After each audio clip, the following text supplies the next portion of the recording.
Hi guys, and welcome back to today's Middlegame video. And for today I decided to talk about a lead in development. Now lead in development is very important because it means that you have more pieces developed than your opponent, and you can use these pieces to just do whatever you want easier because you have the support of your pieces, right? And you can a lot of times get the advantage or just have the initiative with lead in development.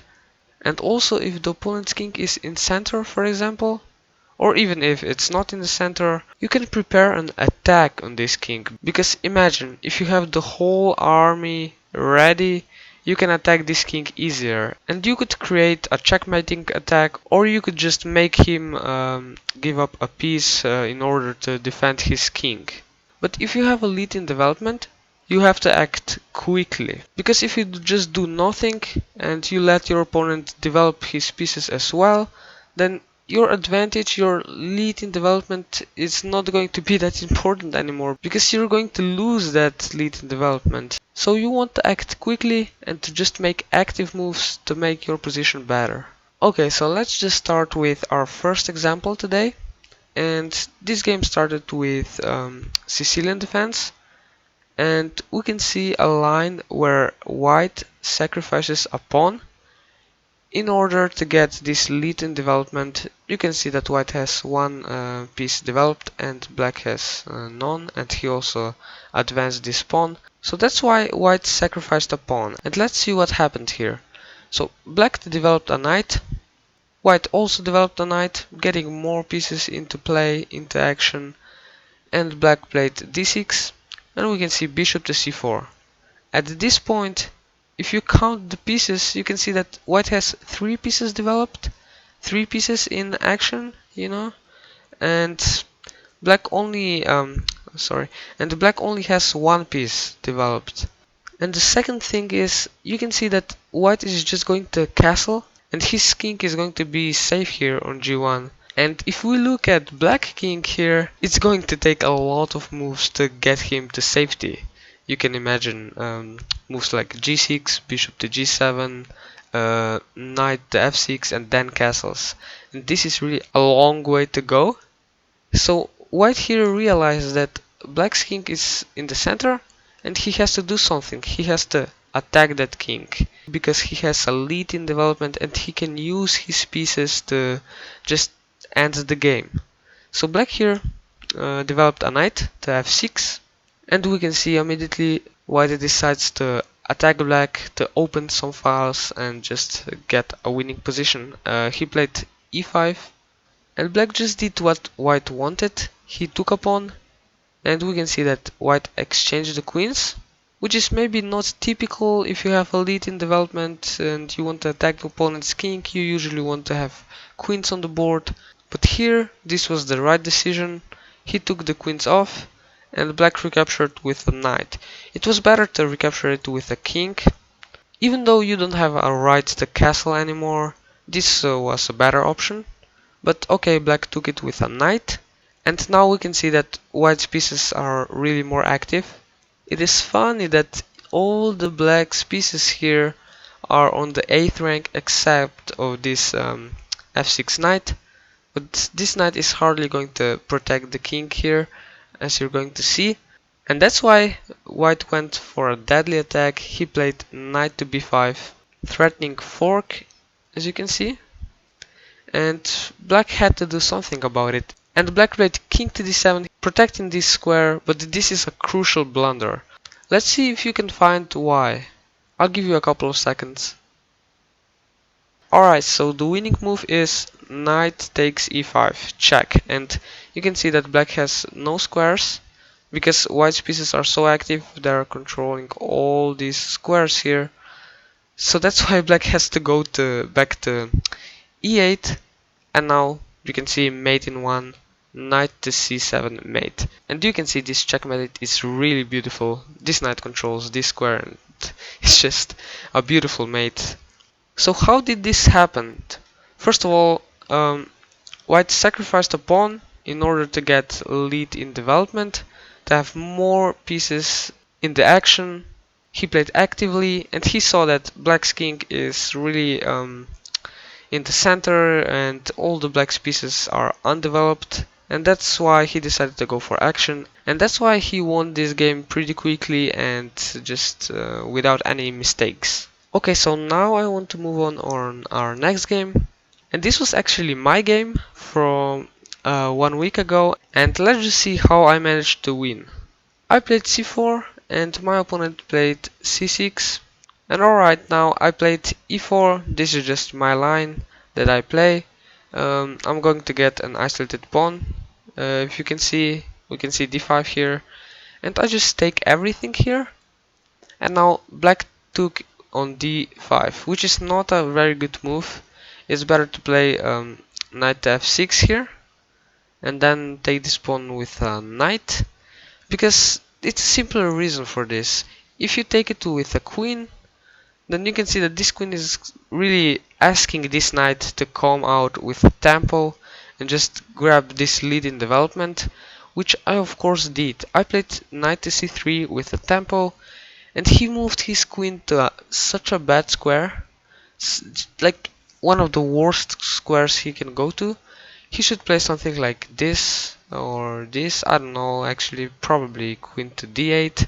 But he just played his queen to g5, and you can probably see why this is such a bad move. I can play d4, just getting more space, pushing my pawn, opening my bishop with a tempo on the queen again. This queen has to move. He moved to this g6 square, and now I just played knight to f3. Now you can see that I have two pieces developed, two minor pieces, and he has only a queen developed, which is of course not that great in the opening because it could get into a lot of attacks.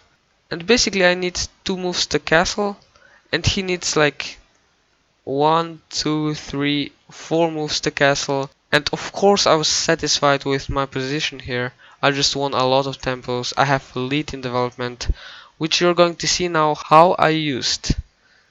Okay, so he played bishop to g4, pinning my knight to the queen, and I didn't quite like this, so I just played h3, and now of course he can't go there because of g4, so I just asked him to move. And he took my knight, which actually brought my queen into action, as you can see. Now I'm attacking this pawn here, and he has to protect it. So he played knight to c6, just blocking this attack on the pawn. And I played bishop to e3, okay, just protecting a pawn. I don't quite know if I had anything better in this position, but I think this was a fine move. And he played e6, okay, trying to get his pieces out and finally get his king to safety. But I realized that, and I said, this is not going to happen. I have a lead in development, your king is really weak here, and I want to attack it. That's how you want to think when you have the lead in development. Find ways to expose the opponent's king. So first of all, I played bishop to b5. You know, you can see that threat of taking and just winning the rook. So he had to do something, and he played rook to c8. And now I simply castled. I just got my king to safety, so I'm not going to have any problems with king. I also connected my rooks. My rooks can join the attack here, and this is just great here. And black's king is really going to be in danger. He didn't castle yet, and my pieces are all ready to attack him. So he developed his bishop to b4, which I don't think is the best because it doesn't really protect his king. I would probably put it on e7, but okay, this was his decision. And I just played d5. I said, okay, it's enough. I want to open some files and just get to this king and checkmate him. So that's why I played d5, and it was a really good move, I think. So he just took a pawn because otherwise I would take his knight. So he had to take it. Okay, so he took it and I took the pawn back. And you can see the threat here. I can first take this knight and then take the bishop because it's only protected by the knight, or I can just first take the bishop and the knight can't take it because of a pin here on the king. So this is my threat here, and he has to do something about it, and he played his bishop to d6. And now you can pause the video if you want and just look for a way to attack the opponent's king. What would you play in this position? Okay, so I decided to just play rook to e1. It seemed the most logical to me, preparing some discoveries with my bishop, because there would be a check, right? And it really looks scary to the black's king, and that's why he played knight to d7. But this really doesn't save things, because my pieces are so active that you can see my bishop is pinning this knight to the king, and this knight is just a monster here. And when I move my bishop, this rook is just going to be perfect here, and that's why I have the possibility of just taking the knight. And he of course can't recapture it with a knight, he had to recapture it with a bishop. And now you can see I just moved my bishop to c5, double attacking this bishop. And again, this knight is not really protecting this bishop because of a pin here. So this looks really bad for black, and I mean, of course he can't castle here because it's obvious his bishop is not enough defended. And he just played rook to c7, trying to hold on to his position. And here I just decided to simplify the position because I saw that his king is going to be in a pretty big danger, and I just took the bishop. Okay, he recaptured. I recaptured it with a rook, and now he had to take it with a king because of the pin. So now his king just lost the right to castle, and I'm really going to attack it hard. So first of all, I checked him, and he played king to d8. Okay, I bring my queen into action, and you can see this king is really vulnerable here. And I just took the knight, I simplified again, and he took it back, and I delivered a check. And you can see he's hardly going to hold on to this position. I think I had mate in 5 here or something like this, but I didn't see it. I finished the game a couple of moves later, but okay, let's just see how it happened. I dragged his king into the center, which is always a great thing, because, well, I think it's obvious, and I just played rook takes on a7. Maybe there was something better, but this is just alright. He played rook to e8, trying to activate, but it's too late for him. I checked him a bit, and then I found how I can develop a checkmating attack. And okay, I just played queen to d4 check, and I just bring him to the last rank, and I played queen to b6. You can see the threat is obvious, just queen to c7 mate. And I of course made sure that he can't do anything to me, but he still tried to do something because this is just lost. He had to try something, and he played rook to e1 check, and I just moved to h2. He gave me one more check, but unfortunately he ran out of checks, and this is just over now. I just checkmated him on the next move. So you can see here the same lesson as before, but this was an actual example from my game that I played, and I just had the lead in development because of his dubious play with a queen. This happens pretty often on a beginner level. And then I saw the opportunity, of course, of attacking his king because his pieces weren't ready to protect him, and that's why I just won the game. So remember that lead in development is a dangerous thing, and you really want to take it seriously. If you have the opportunity of taking the lead in development, you should of course go for it and just look for the ways to get the advantage, have the initiative, or just explode the opponent's king.